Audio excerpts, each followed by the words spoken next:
Hi, this is Munson with Munson Music, and we're going to talk about how you could strum to a song called The Lime Tree by Trevor. And we end up cabling this on 4th fret to kind of match the recording of it. It starts out with some really cool intro licks. We could play 3rd fret on the A string with 3rd fret on the B string at the same time. And I'm kind of doing that hybrid picking, so I'm using my pick for my bass and kind of my finger for the B string note. And then we can play 3rd fret on the low E string with an open B. And then we could play open A with an open B. So you're kind of playing a C and D together, and then a G and B, and then an A and a B. And like chords that would kind of back up that lick would start on a C major chord. When you play C major, first finger goes to the B string on the 1st fret, second finger on the D string 2nd fret, and third finger on the A string 3rd fret. And if you strum the A string with a high E string, that sounds a C major chord, and it sounds really, really happy. Now another C you may want to think about through this song, especially because of that opening lick, is something called C major 9, where we play C major 9. First finger goes to D on the 2nd fret, second finger on the A string 3rd fret, third finger on the B string 3rd fret, and the pinky on the high E string 3rd fret. And if you strum the A string to the high E string, that sounds a C major 9. It sounds really, really happy. And then from the C, we'd be going to a G major chord. When we play G major, first finger goes to the A string on the 2nd fret, second finger on the low E string on the 3rd fret, and third finger on the high E string on the 3rd fret. And if you strum all those together, that sounds a G major chord, and it sounds really, really happy. Now another G you may want to think about through this song, though, would be doing third finger on the B string 3rd and the pinky on the high E string on the 3rd. It's kind of another way to play the G. And then from the G, we'd be going to an A minor chord. When we play A minor, first finger goes to the B string on the 1st fret, second finger on the D string 2nd fret, and third finger on the G string on the 2nd fret. If you strum all those together, that sounds an A minor chord, and it sounds really, really sad. Now you may also want to think about kind of lifting off the first finger and kind of just letting that be something called an A sus2, or A suspended second. And a lot of times with A minor chords in general, sometimes I'll take my pinky and kind of add them in on the B string 3rd fret, which is something called A sus, so you may want to think about kind of using that too. You can kind of use that to say some things on the A minor. Now a lot of times with a song like this, though, to make it more interesting, I like adding something called a strum pattern. And one of my favorite strum patterns for a 4/4 like this is down, down, up, up, down, up. So if you took the C and just tried that a lot, you'd have down, down, up, up, down, up, down, down, up, up, down, up, down, down, up, down, up. So you do that a lot to get your right hand used to it. And one way to kind of work it through the verse is to kind of do the C with kind of a down and a down, and then go to the G for the up, up, down, up. And then we could go to the A minor for our whole pattern with the down, down, up, down, C, down, down, G on the up, down, A minor, down, down, up, down, C, down, down, G on the up, down, A minor, down, down, down, C, down, down, G on the up, down, A minor, down, down, up. Now another strum pattern I would think about using, though, is something called a 16th note strum pattern. And what I mean by that is if you're tapping your foot to the beat, right now we're kind of dividing that beat into 2 parts with our down, down, up, down, up. 1, 2, 1, 2, and that's called an 8th note. What a 16th note is where we divide that into 4 parts. So 1, 2, 3, 4, 1, 2, 3, 4. And what I think could be a lot of fun to work with the tune is kind of a down, up, down, up, down, up, 16th note strum pattern. And what I mean by that is if you take the C and do it down for 1 and then up on 4, down, up, 1, 2, 3, 4, down.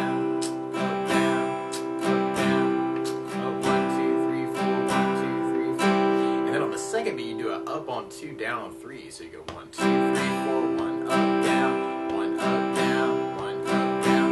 And then on the third beat, you do it up on 2, up on 4. So you go 1, 2, 3, 4, 1 up, 1 up, 1 up. And then on the last beat, you go down, up, right along with the 1, 2, 3, 4. So down, up, down, up, down, up, down, up, down, up, down, up. So all together, you got down, up, down.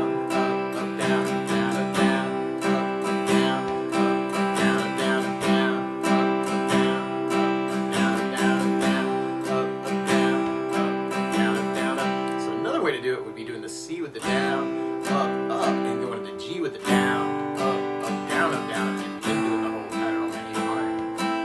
So you have C with the down, up, G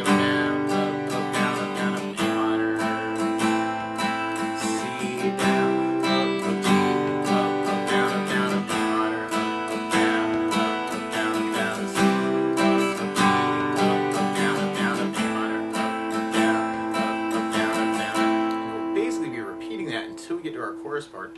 And our chorus, we go from the C major to the G major, and then we go to an A minor chord, but then we go to an E minor chord. When we play E minor, first finger goes to the A string on the 2nd fret, second finger on the D string on the 2nd fret, and if you strum all those together, that sounds an E minor chord, and it sounds really sad. Now another E minor you might want to think about is doing the 3rd finger on the B string 3rd and the pinky on the high E string 3rd, and that's something called E minor 7. So you want to kind of think about kind of working that way. C, G, A minor, E minor, C, G, and actually on the A there's something that looks a lot like E minor 7 called A7 sus, where you could do the 1st finger on the D string 2nd, 2nd finger on the G string 2nd, and leave that 3rd finger on the B string 3rd, pinky on the high string 3rd. And if you strum the A string at the top, you might want to think about using that, because then you wouldn't actually have to move that 3rd finger, 4th finger. It might be kind of a cool thing to kind of work those, and I call this drone voicing. It's because you got that 3 and 3 kind of echoing through that G and D note, kind of echoing through all those chords. So we tried our chorus with a down, down, up, down, up. We'd have C with a down, down, G on the up, down, A, down, down, G on the up, down, C, down, down, G on the down, A minor, down, down, A minor, down. Or if we tried that with our 16th pattern, we'd have C, up, G, up, down, down, up, A, up, minor, up, down, down, up, C, up, G, up, down, down, up, A, 7, so E minor 7. Then we kind of go back into kind of our verse part. Now the weird part is to play along with Trevor Hall, instead of starting on a C chord, he's actually starting on an E major chord. So what you want to do to play along with the recording is take a capo, and if you put the capo on 4th fret, then now your C is really an E major chord, your G is really a B major chord, and your A minor is really a C sharp minor chord, and the E minor is really a G sharp minor chord. But you can still kind of use those intro licks that we were talking about from the very beginning, and that might be kind of a cool way to kind of intro the tune, and that way if somebody recognizes it, they'll be like, oh my gosh, the Lime Tree, man, that's a cool tune. So you might want to think about that, or you could just do the down, down, up, down, up, and you'd have C with the down, down, G on the up, down, A minor, down, down, up, down, C, down, down, G on the up, down, A minor, down, down, down, C, down, down, G on the up, down, A minor, down, down, down, C, down, down, G on the up, down, A minor, down, down, down, or you could try that 16th pattern and have C, up, G, up, down, A minor, C, down, up, G, up, down, A minor, down, C, up, G, A minor, C, G, A minor. And then from there, then we'll be repeating that until we get to our chorus part. And on our chorus, we throw in that E minor, so we could try that with our down, down, up, and have C with the down, down, G on the up, down, A minor, down, down, E minor, down, C, down, down, G on the up, down, A minor, down, down, E minor, down. Or you could try that with the 16th and have C, up, G, up, down, A minor, up, E minor, down, down, C, up, G, up, down, A, up, E minor. So I want to play around with that too.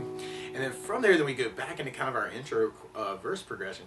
Now something else I think about adding to the song though is bass notes, and a lot of times on that first down of the down, down, up, down, up, or the down, up, down, up, down, up, down, up, you can throw in a bass note for the chord.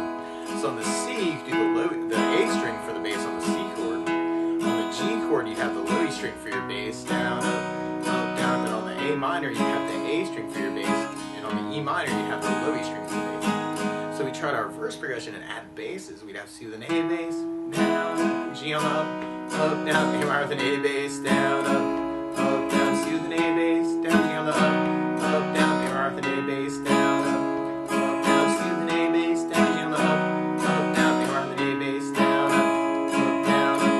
Or if you're digging on the 16th, you could do it as kind of a bass, up, and then go to the G for a bass, up, down, and then hit your A minor with a bass, up, down, C with an A bass, up, G with a bass, up, down, A minor with an A bass, up, down, C with an A bass, up,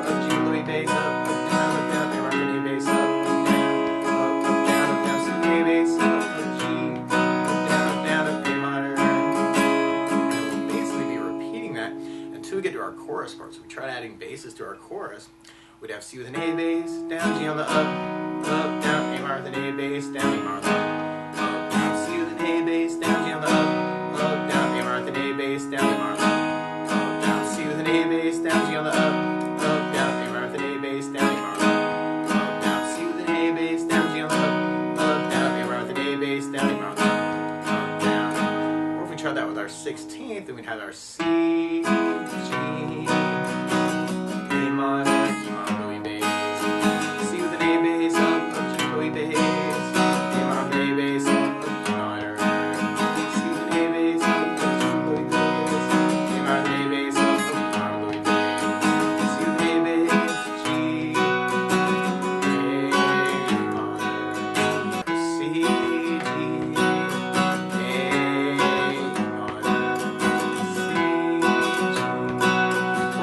Take all those things that we've been talking about and kind of try and mix those up a little bit.